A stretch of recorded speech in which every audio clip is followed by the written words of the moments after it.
Voilà, bonjour tout le monde. Donc on va démarrer, continuer, etc. Et on avait oublié un verset, ben on va le faire, et puis on va faire la suite. Le dernier verset de Jean chapitre 1, et puis ensuite on fera les noces de Cana, que vous connaissez tous, on va en parler un peu. Et puis voilà, puis on espère que ça sera bien. Seigneur, on veut te prier pour ces quelques minutes, pour ce partage, et puis surtout que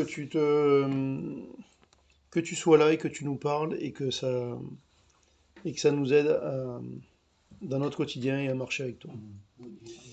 Amen. Donc on va lire le dernier verset de Jean chapitre 1, et Jésus qui parle à Nathanaël et qui dit en vérité, vous verrez désormais le ciel ouvert et les anges de Dieu monter et descendre sur le Fils de l'homme. Et donc je voulais juste rajouter deux, trois choses par rapport à ce verset. On avait dit la dernière fois que ce verset, forcément, il faisait référence au rêve que Jacob a eu à un moment donné. Mais il y a une petite différence entre le rêve qu'il a eu et la déclaration de Jésus. Il y a une différence. Vous la voyez la différence ou vous la voyez pas?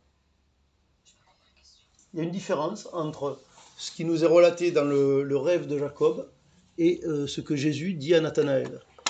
Il est dit qu'il y a les anges qui montent et qui descendent, d'accord, sur le Fils de l'homme, ok, pourquoi pas. Mais dans le rêve, il y a une échelle qui est posée sur la terre. Et en fait, si vous voulez, l'échelle, c'est Jésus. Donc forcément, il n'y est pas dans le rêve de Jacob. Mais l'idée générale est la même, c'est que l'accès à Dieu est ouvert. Et sauf qu'ici, il y a une précision, c'est que celui qui parle, c'est celui qui permet l'accès. C'est celui qui est quelque part, qui est l'échelle. Ce qui manque dans les deux, enfin dans celui-là plutôt, c'est l'échelle. Et l'échelle, en fait, elle est là. Et effectivement, elle est posée sur terre à ce moment-là, au moment où elle parle, puisque c'est Jésus. Et je me faisais une réflexion, bon, c'est peut-être un peu d'extrapolation, peu importe, en tout cas, ça peut être intéressant en termes d'application pour nous. Je réfléchissais un petit peu à une échelle. Une échelle, ben en fait, il y a un seul chemin, il y a une graduation, et il y a une progression, en fait. Et du coup, dans notre vie, vous savez, des fois, on veut arriver avant d'avoir démarré. On se convertit, on voudrait déjà être au ciel. On comprend un truc, on voudrait déjà avoir tout compris. Dieu nous révèle un péché, on se repent et on voudrait que ça y est, notre vie, elle est purifiée expérimentalement, là, de suite, maintenant. Et donc, en fait, on oublie que la relation avec Dieu, c'est une échelle. Et que l'échelle, c'est Jésus, mais c'est une échelle. Et donc, ben, il y a des paliers, enfin des paliers, oui, on peut dire des paliers. En tout cas, il y a une graduation dans une échelle. Donc ça veut dire qu'il y a des étapes. Par contre, il y a un seul chemin. L'échelle, elle ne tourne pas. Elle ne fait pas des marches arrière, elle ne fait pas des descentes. Enfin, bon, sauf quand il s'amuse à faire, non pas une échelle, mais du coup, ça devient un rail et que vous faites un manège de foire, dans la foire. Mais là, c'est pas le cas. Donc en fait, il y a un seul chemin, mais il y a des graduations. Et cette échelle, c'est Jésus. Et la chose qui est importante pour nous, c'est que le ciel, effectivement, il est ouvert. Il est définitivement ouvert pour celui qui y croit.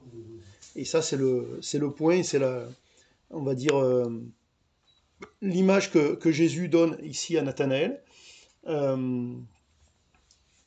Et c'est intéressant qu'il le donne parce qu'en fait, on pourrait dire, ils viennent de confesser que Jésus est le Fils de Dieu, que Jésus est le Messie. Ben ça y est, il a tout compris. C'est plié l'affaire, c'est bon.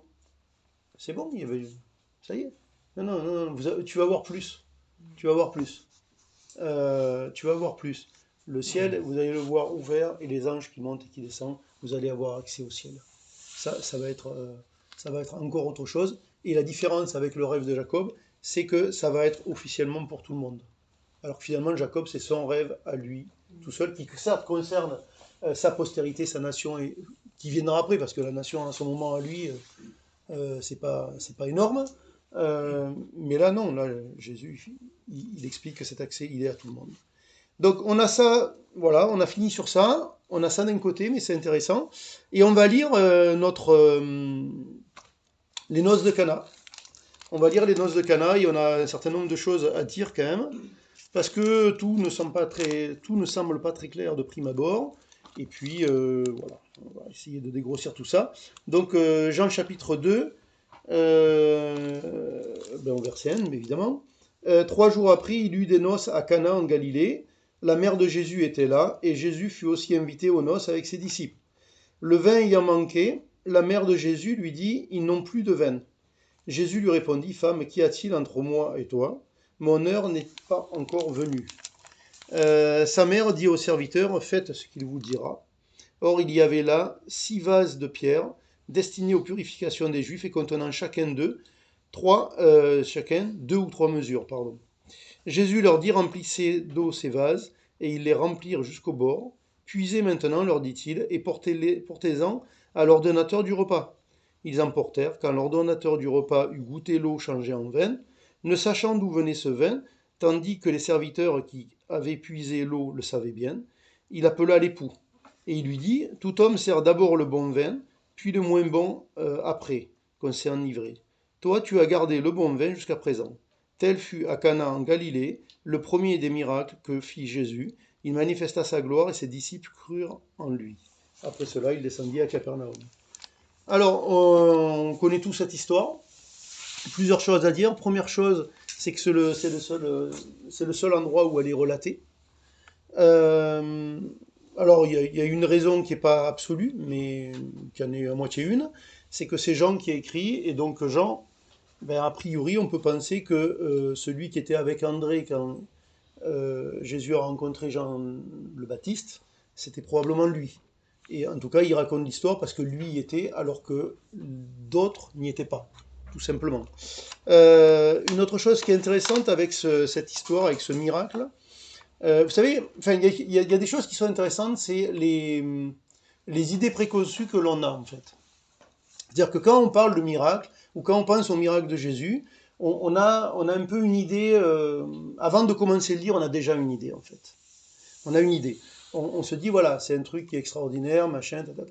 Par exemple, là, on lit le texte et on se dit, tiens, Marie, quand elle vient voir Jésus, elle lui dit, il y a plus de vin, qu'est-ce qu'on se dit? On se dit, en fait, elle est en train de lui demander de faire un miracle. Sous-entendu, il en a déjà fait. Mais faux, puisqu'à la fin du passage, il a dit, c'est son premier miracle. Donc, jusqu'à présent, il n'en a pas fait. Donc pourquoi est-ce qu'elle s'attendrait à un miracle? A priori, non. Non, donc ça veut dire autre chose, que je vais vous expliquer.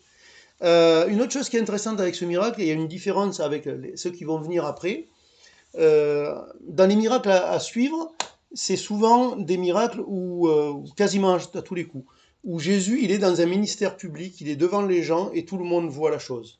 Ici, en fait, si vous lisez bien l'histoire, en fait, c'est extrêmement discret, et à la fin de l'histoire, il n'y a presque personne qui sait ce que Jésus a fait. La seule chose qu'on sait, quelques personnes savent qu'il n'y avait plus de vin, et l'ordonnateur du repas, il voit que finalement, on amène le meilleur vin à la fin. Et les gens qui buvaient, ils ont simplement continué de boire, ils n'ont certainement rien vu, sauf qu'à un moment donné, on a dû leur dire, attendez, on va chercher du vin. Vous savez, comme quand vous êtes au restaurant, on vous dit, ouais, non, votre plat, il est en train d'arriver. Et pas plus. Et Jésus est parti à Capernaum, et fini. Et une autre différence encore avec ce miracle, c'est que, et c'est très intéressant parce que du coup, comme disent certains commentateurs, en fait, il n'y a pas d'entourloupe de la part de Jésus. C'est-à-dire le fait qu'il soit précisé que l'ordonnateur du repas, il dit que le vin en fait était meilleur à la fin qu'au début, ça veut dire que il n'a pas trafiqué le truc, puisque le vin était encore meilleur qu'au départ, donc il a réellement changé de l'eau en vin. Mais une autre chose, c'est que là où il n'y a encore pas de traficotage non plus, c'est que qui touche au vin? Ce ne sont pas ses disciples, et ce n'est pas lui. Ce sont les serviteurs qui étaient là. Donc ce qui veut dire que Jésus il a fait un miracle et il n'a, en gros, il a touché à rien. On ne peut pas dire, ah ben il a fait de la magie, tu sais, la carte, il l'a mise là, et on ne sait pas comment est-ce qu'elle sort dans notre manche, mais c'est quand même lui qui l'a mise là. Et à un moment donné, je ne sais pas qu'est-ce qu'il a fait, il y a un truc, et elle est sortie de l'autre côté. Ben là, tu peux même pas dire ça, parce qu'en fait, le gars, à la limite, il est là, il est assis, il a parlé, et c'est tout. Il n'a rien touché. Il n'a pas touché l'eau, il n'a pas touché le vin, il n'a pas touché les jarres, il n'a rien touché. Après, une autre chose qui est par contre qui peut être assez impressionnante, il est dit, il nous est dit, là, il nous est parlé des amphores qui ont été utilisés, dans lesquels donc Jésus a changé l'eau en vin. Nous, on est là, et puis on se dit, tiens, nous, ça devait être des petites amphores, des trucs un peu comme ça, des vases un peu grands. Voilà. Donc, bon, quantité négligeable, on va dire. Excusez-moi, c'était un mariage, une foule de gens invités pour une semaine. Hein. Donc, on boit pendant une semaine et on mange pendant une semaine. En fait, là, comment ils les appellent ça? Oui, les amphores, mais ils donnent un autre mot ici. Comment ils ont dit? Vases? Ouais, les vases. Voilà, donc les vases. Les vases, il est dit qu'il y avait 2 ou 3 mesures. En fait, 2 ou 3 mesures, c'est entre 80 et 120 litres, en réalité. Une mesure, normalement, c'était à 39 litres. Donc théoriquement, là, il y a presque 120 litres dans chacun. Et il y en a 6. 6 fois 120, on est à une quantité quand même assez énorme. Donc en fait, le miracle est très discret, mais c'est quand même assez énorme ce qu'il fait. Il ne change pas un verre d'eau en un verre de vin, quoi. Il y a plusieurs centaines de litres, quoi. Donc là, on voit déjà un certain nombre d'éléments qui sont comme ça, c'est intéressant, qui dépareillent un petit peu avec les miracles à venir, mais c'est pas grave. Donc il est dit que c'est le premier, et alors on va commencer le texte comme il vient ici et donner du sens. Donc il nous est dit, donc 3 jours après, il y eut des noces à Cana en Galilée, la mère de Jésus était là, et Jésus fut aussi invité aux noces avec ses disciples. Là, il n'en a pas 12, hein. Apparemment, il en a 6. Et Jésus fut aussi invité avec ses disciples. Ok. Donc, peut-être qu'il avait même probablement qu'il y avait un lien de famille, plus ou moins loin, peu importe. Verset 3, donc le vin ayant manqué, la mère de Jésus lui dit, ils n'ont plus de vin. Et Jésus lui répondit, femme, qu'y a-t-il entre moi et toi? Mon heure n'est pas encore venue. Donc là, ici, on se dit, ouais, chose aussi intéressante dans cette histoire, et je crois que c'est le cas dans tout l'évangile de Jean, Marie n'est pas nommée par son nom à aucun moment. À aucun moment. Là, il n'est pas dit c'est Marie, non, c'est la mère de Jésus. Et ici, elle vient et elle dit le vin vient manquer. Et donc, comme nous, on se dit, ben, Jésus, c'est le Messie, c'est le Sauveur, il va ouvrir les yeux des aveugles, il va ressusciter des morts, il va ressusciter, ceci, cela. Donc tu te dis, eh ben, évidemment, là en fait, elle attend un miracle, Madame de Marie. Mais en fait, non, pas forcément. En fait, on ne sait pas ce qu'elle attend. Par contre, ce qui est intéressant, c'est que, et je pense que le point de la discussion entre elle et son fils ici, c'est celui-ci, c'est que à ce moment-là, c'est le premier miracle qu'il va faire. Donc en fait, il commence son ministère public, il a 30 ans, et il y a 2 éléments à réaliser. Un, c'est qu'en fait, Jésus, c'était le père de famille. On n'en parle jamais comme ça, mais en fait, c'était le père de famille. Pourquoi? C'est le fils aîné, et où est Joseph? Joseph est plus là, donc on pense qu'il est décédé. Donc qui est-ce qui était le responsable de la famille? C'était lui. Et donc en fait, Marie, la mère, elle vient parler à son fils qui a 30 ans, pas comme un petit enfant, mais en fait, presque comme au mari. J'ai un problème, enfin on a un problème, il n'y a plus de vin. Et je dirais que sans idée préconçue de sa part, on n'en sait rien qu'est-ce qu'il y avait dans sa tête en fait. Simplement, elle va le voir, elle lui dit, écoute, on a un problème, il n'y a plus de vin. Qu'est-ce qu'elle attend? On ne sait pas. Elle attend qu'il fasse quelque chose, comme, je ne sais pas moi, vous, mesdames, vous prenez votre voiture le matin pour travailler, ça ne démarre pas, tu remontes, tu viens voir ton mari, tu dis, la voiture, elle ne démarre pas. Qu'est-ce que tu t'attends? À ce qu'il la fasse démarrer, mais comment, quoi? Tu t'attends pas à ce qu'il fasse un miracle. Tu t'attends à ce qu'il fasse du bricolage, ou tu t'attends à ce qu'il appelle le numéro là qui font le service immédiat, tu sais, ils viennent de suite parce que c'est dans ton assurance ou je sais pas quoi. Je sais pas qu'est-ce que tu t'attends, mais en fait, juste tu as un problème et tu lui dis j'ai un problème, elle démarre pas. Et elle, en fait, elle fait pas plus. Elle fait pas plus. Après, nous, c'est pareil, dans la réplique de Jésus, on se dit bon, il est dur, machin, ta ta ta ta ta. C'est très intéressant parce que ce qu'elle dit juste après, et c'est très souvent le cas, pas que avec elle, même avec ses disciples. Souvent, on se dit, il y a des endroits quand même où Jésus, il leur répond, c'est un peu raide hein, quand même. Hein. C'est un peu raide, mais lisez la phrase d'après, ils le vivent bien, eux. Nous, on le vit pas bien en le lisant. Eux, a priori, quand je lis, tu te dis, il s'est pris une raclée là, mais en fait, non. Non, parce que finalement, dans leur relation avec lui, ce qu'il dit est factuel, c'est tout, en fait. Et ici, qu'est-ce qu'il dit? Il dit, femme, qu'y a-t-il entre moi et toi? Alors, il y a deux éléments dans cette phrase, en fait. Il y a un élément positif et un élément négatif. L'élément négatif, c'est que qu'y a-t-il entre moi et toi? Alors, je ne vais pas vous faire la liste parce que je ne l'ai pas écrit, je l'ai pas, voilà. Mais par exemple, si vous prenez pas la traduction, mais la transcription parole vivante, donc qui fait un peu le Nouveau Testament en amplifié, ils vous traduisent au moins par 10 formules différentes cette phrase-là, qui en fait, quand vous regardez le mot en grec, c'est extrêmement court, donc je ne sais pas, mais en tout cas, peu importe, les différentes manières dont ça a été traduit, et effectivement, c'est pas agréable. C'est-à-dire, oui, effectivement, qu'y a-t-il entre moi et toi? Est-ce que c'est tes affaires? Ça me regarde? Enfin, un certain nombre de choses comme ça qui ont été traduites. Et donc, ça, c'est le côté, effectivement, il y a une forme néanmoins de, on va dire, de reproche. Mais on va voir pourquoi il y a le reproche. Et puis, deuxième chose, mon heure n'est pas venue, donc en fait, euh, c'est peut-être pas le moment pour ce que tu attends. Que ça soit un miracle, que ça soit que je me présente comme qui je suis, que ce soit je sais pas trop quoi. C'est pas le moment peut-être que tu attends vis-à-vis de moi, ben c'est pas le moment, c'est pas le moment en fait. Et par contre il y a un élément positif dans la première partie de la phrase, c'est femme, parce que tous les commentateurs sont d'accord pour dire qu'en fait c'était un terme affectueux, le terme qu'il utilise ici. Bon pourtant a priori c'est le mot pour femme, point barre, mais bon, ils sont tous d'accord pour dire que c'était un terme affectueux. En tout cas, ce que je veux dire par là, c'est que, en fait, cette phrase-là, ce moment-là, avant ce premier miracle, c'est c'est un moment charnière où il y a quelque chose on passe dans une autre dimension, en fait. Et en fait, Marie passe dans une autre dimension. Ou en tout cas, il essaye de lui faire comprendre que, je t'explique, en fait, là, on va passer à autre chose et on va rentrer dans un domaine qui est spirituel. Tu vas pas tout comprendre, mais ok, je suis là, mais je suis pas simplement le fils aîné que voilà que tu as côtoyé pendant 30 ans. Là, on va rentrer dans les choses sérieuses. Voilà.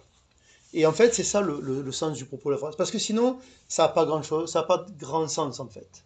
Et donc, et elle le prend pas mal du tout, et même c'est très intéressant parce que presque ce qu'elle dit pourrait être le titre du message, mais ça ne sera pas le titre. Hein. Verset 5, sa mère dit au serviteur, faites ce qu'il vous dira. Ça, je dirais, c'est un peu une phrase qu'on peut s'approprier pour nous-mêmes.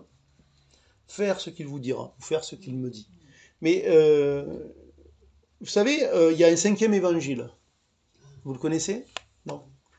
Le cinquième évangile, alors il ne prend pas la place d'un évangile, en fait, c'est juste ce verset-là. Il y en a qui ont dit, voilà, ça c'est l'évangile de Marie. L'évangile de Marie, c'est faites ce qu'il vous dira. C'est tout. Alors bien sûr, c'est une manière de parler, on est bien d'accord. Donc faites ce qu'il vous dira, et donc les choses vont avancer. Alors, une autre chose à noter, la suite, au verset 6, or il y avait 6 vases de pierre destinés aux purifications des Juifs et contenant chacun 2-3 mesures. Jésus leur dit remplissez d'eau ces vases, et ils les remplirent jusqu'au bord. Puisez maintenant, leur dit-il, et portez-en à l'ordinateur du repas. Et Jésus, ce miracle est assez intéressant, d'abord par tout ce que j'ai dit jusque-là, mais là encore, on a certains éléments. Je dirais que Jésus utilise ce qu'il a sous la main. Et en Ecclésiaste 9.10, il nous est dit tout ce que ta main trouve à faire, fais-le. Et lui, en fait, c'est ce qu'il fait. Il saisit les occasions qui sont devant lui. Et par contre, là encore une fois, vous savez, bon, nous, naturellement, on est, comment dire, on, nous, on veut que les choses, elles soient définies, et puis ça bouge pas d'une virgule. Donc, on est un petit peu légaliste, comme on dit habituellement. Et ici, on pourrait se dire, en fait, si on rate ça, on rate ce miracle, tout ce qu'il fait et tout, on dit, il y a quand même pas mal de bizarreries, quoi. Parce que le gars, il va utiliser des vases pour la purification, pour le transformer en vin. Et on comprend bien que les gens, à un moment ou à un autre, vont être sous, puisque c'est ce que dit l'ordonnateur du repas. Donc voilà, donc c'était pas du jus de raisin, on est d'accord. C'était suffisamment alcoolisé pour que, à un moment ou à un autre, les gens, avec la consommation, ils vont être dans un état parallèle, on va dire. Donc tu te dis, attends, alors il prend des vases utiles normalement pour la purification, pour aller confesser ses péchés, rentrer dans le temple ou je sais pas trop quoi, et il va transformer ça en vin, pour faire boire tout le monde. Ok, d'accord. Il est particulier le gars quand même. Et on continue, donc après on a, ouais, donc verset 9, l'ordonnateur du repas eut goûté l'eau changée en vin, ne sachant d'où venait ce vin, tandis que les serviteurs qui avaient puisé l'eau le savaient bien. Donc c'est pas les disciples qui le puisent l'eau. Il appela l'époux, et il lui dit, tout homme sert d'abord le bon vin, puis le moins bon après qu'on s'est enivré, pardon. Toi, tu as gardé le bon vin jusqu'à présent. Chose, je vais vous dire aussi une chose, ça nous montre que voilà qu'il y a réellement un miracle qui a été fait, mais dans l'absolu, on pourrait se dire, en fait, c'est inutile. Parce qu'en fait, l'ordonnateur du repas, il a raison. On peut faire de la piquette, hein. C'est pas la peine de faire du bon vin. De toute façon, là, ils sont à côté de leur sandales. Donc, je veux dire, à un moment donné, on s'en fiche, en fait. Je veux dire. À part de démontrer que c'est vraiment un miracle et qu'on l'a d'attester d'un texte, en fait, c'est inutile. Mais vous savez quoi? Là, encore une fois, nous, notre manière d'aborder Dieu, la Bible, la vie chrétienne, c'est souvent en termes de c'est utile ou c'est pas utile. Ça vaut le coup ou ça vaut pas le coup. C'est rentable ou c'est pas rentable. Il y a quelque chose à gagner ou pas. Même si c'est spirituel, même si je parle pas d'argent, hein, mais je veux dire quelque chose à gagner, peu importe, même si c'est très bien, très spirituel, mais en fait comme ça. Et là, c'est inutile. Mais plus que ça, en fait. Il est dit donc, verset 11, tel fut à Cana en Galilée, le premier des miracles que fit Jésus. Il manifesta sa gloire et ses disciples crurent en lui. C'est le premier miracle de Jésus, et on pourrait se dire, bon, alors d'abord, hein, juste avant de dire ça, le terme ici pour miracle, ça parle aussi de signes, en fait. Et en général, les miracles sont des signes. Donc si ce sont des signes, ça veut dire qu'ils veulent dire quelque chose. Et là, on pourrait se dire, mais ça veut dire quoi? Ça veut dire quoi? Alors, il y en a qui vont dire, écoute, ça veut dire qu'on peut boire du vin. Puis si on peut boire du vin, on peut boire autre chose. Puis on peut en boire dans quelle quantité, j'en sais rien, c'est pas précisé. Alors, nulle part dans la Bible, il est dit il nous est demandé de ne pas boire une goutte d'alcool. On est d'accord. Même si les sacrificateurs, eux, ne buvaient zéro alcool, et même ils mangeaient même pas les pépins de raisin. Et ceux qui faisaient le vœu de Naziréen comme Samson, idem.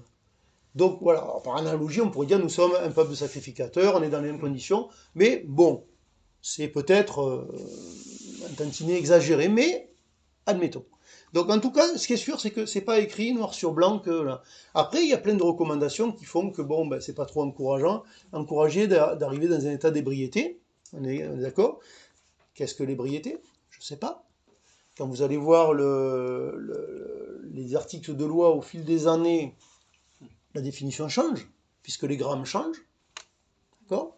Mais ce qui est sûr, c'est qu'il y a une définition qui est sûre, c'est que quand vous n'êtes plus en pleine possession de vos moyens, vous êtes en état d'ébriété, quel que soit le grammage.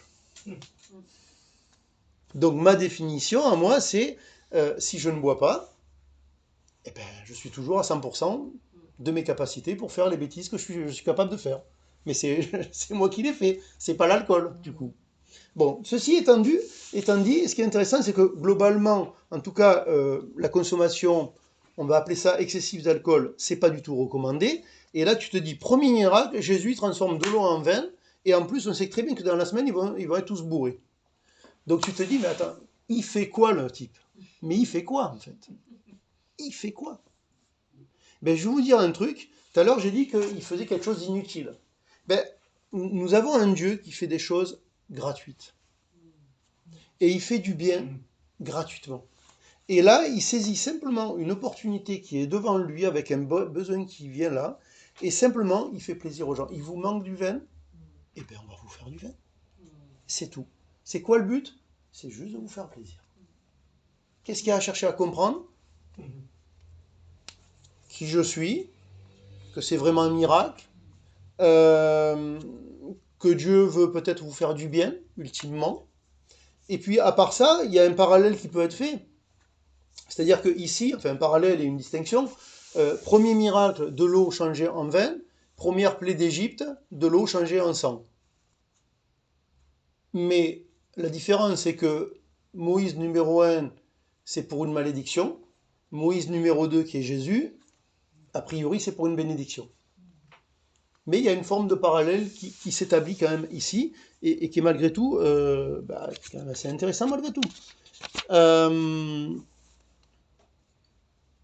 Donc voilà ce qu'on pouvait dire. Et donc, non, je ne vais pas être forcément beaucoup plus long si vous avez des questions après, mais juste, voilà, je vais donner un titre, et je vais terminer, même si je suis plus court, c'est pas grave, ça me plaît quand même. Je dirais que juste, c'est cadeau. Est-ce que je connais un Dieu? C'est pas sûr, hein, ou c'est pas tout le temps, c'est pas sûr que je le connaisse comme ça. Mais, parce que quand je dis est-ce que je connais un Dieu qui est ses cadeaux, ça veut dire, en fait, comment je fonctionne vis-à-vis de ce Dieu. Parce que si je m'attends à quelqu'un qui, qui me reprend à chaque fois que je manque un petit peu un virage, c'est un type de relation. Ça vaut ce que ça vaut, c'est pas un problème. Et ça peut être juste, ça peut être vrai, ça peut être utile, enfin, peu importe. Mais peut-être que je suis appelé à rencontrer un Dieu. Euh, souvent on utilise le mot grâce, mais des fois c'est bien d'essayer de trouver des synonymes, ou des, en tout cas si c'est pas synonyme, des mots en tout cas se rapprochant pour rafraîchir nos notions, si on peut dire. Et je dirais, est-ce que je connais un Dieu qui est gratuit? Est-ce que je connais un Dieu qui donne librement, comme il est dit dans la premier chapitre de l'Épître de Jacques? Vous manquez de sagesse, eh bien, demandez-le à Dieu, et il vous donnera librement, sans faire de reproche. Est-ce que je connais un Dieu comme ça, ou est-ce que je connais un Dieu... Attends, on va calculer. Combien d'années que tu es converti? La Bible, bon, tu connais un peu, tu as lu un peu, ouais, ok. Tu as fait un peu l'institut biblique. Bon, ben ce péché-là, il ne devrait pas être là, hein, donc on n'en parle pas, hein, d'accord? On va mettre ça un peu sous silence quand même, hein, parce que ça va, quoi. Ou alors tu manques de sagesse, ben tu viens à Dieu, qui donne libéralement, et sans me faire de reproches. Et sans me faire de reproches. Vous voyez? Et vous savez, souvent dans nos milieux chrétiens, on parle de liberté. Euh, Quand je suis en attente d'une sanction, je ne suis pas libre. Même si la sanction est juste et méritée. Je ne suis pas libre.